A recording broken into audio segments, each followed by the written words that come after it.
यंदा भुईमुग घेण्याचा विचार करताय तर हा व्हिडिओ तुमच्यासाठी आहे.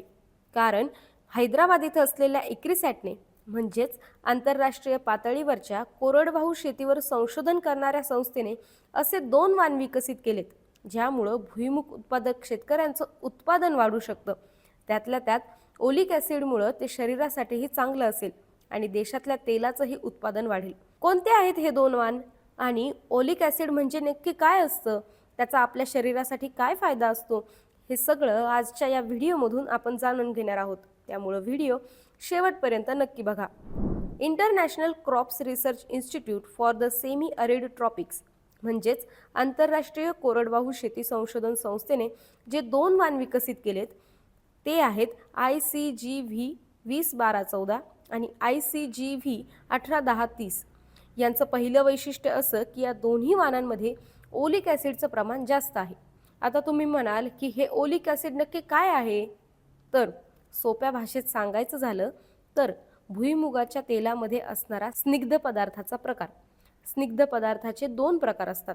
एक असतो ओलिक ॲसिड आणि दुसरा असतो लिनोलिक ॲसिड. ओलिक ॲसिड हे चांगलं फॅटी ॲसिड म्हणजेच स्निग्ध पदार्थ असतं. डॉक्टर कधी कधी म्हणतात ना, तुमच्या शरीरातलं बॅड कोलेस्टेरॉल वाढू देऊ नका, तर या ओलिक ॲसिडमुळं ते वाढत नाही. त्यामुळं हे तेल हृदयाच्या आरोग्यासाठीही चांगलं मानलं जातं.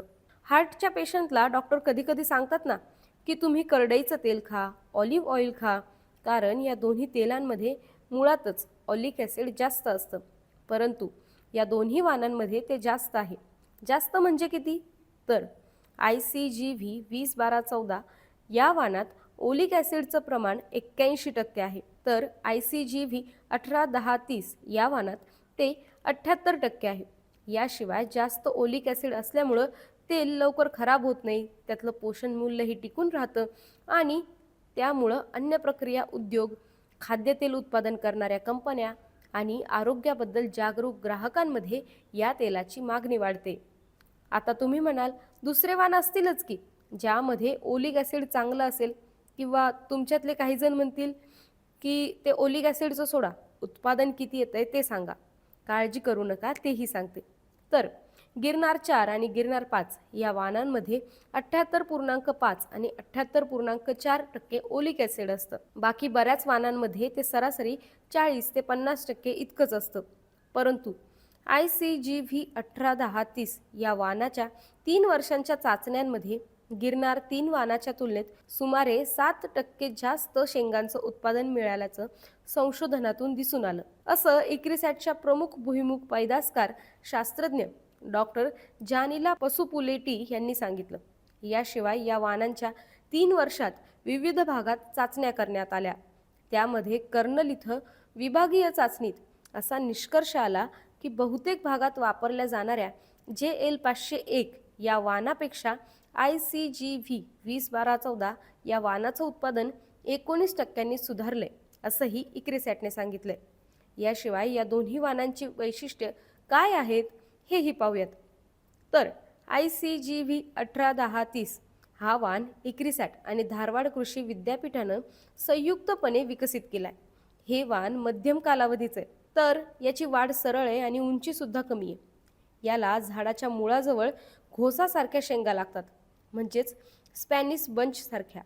या वाणाची शिफारस खरीप हंगामासाठी गुजरात, राजस्थान, महाराष्ट्र, झारखंड, ओडिसा, पश्चिम बंगाल आणि ईशान्येकडील राज्यांमध्ये ICAR अंतर्गत असलेल्या अखिल भारतीय समन्वयित भुईमुग संशोधन प्रकल्पाने म्हणजेच AICRPG याने शिफारसीत केली आहे.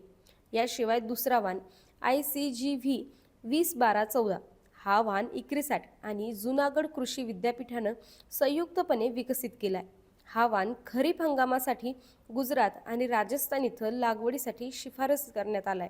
या वाणामध्ये 81% ओलिक ॲसिड आहे, तर 53% तेल आणि 27% प्रथिनं आहेत.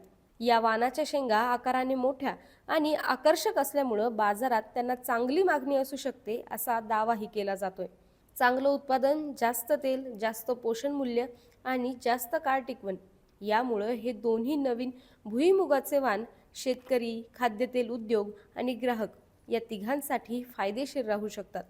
तुम्ही भुईमुगाचे कोणते वाण वापरता आणि या वाणांची माहिती तुम्हाला कशी वाटली कमेंटमध्ये नक्की सांगा. आणि अशाच शेतीविषयक माहितीसाठी ॲग्रोवनला फॉलो आणि सबस्क्राईब करायला विसरू नका.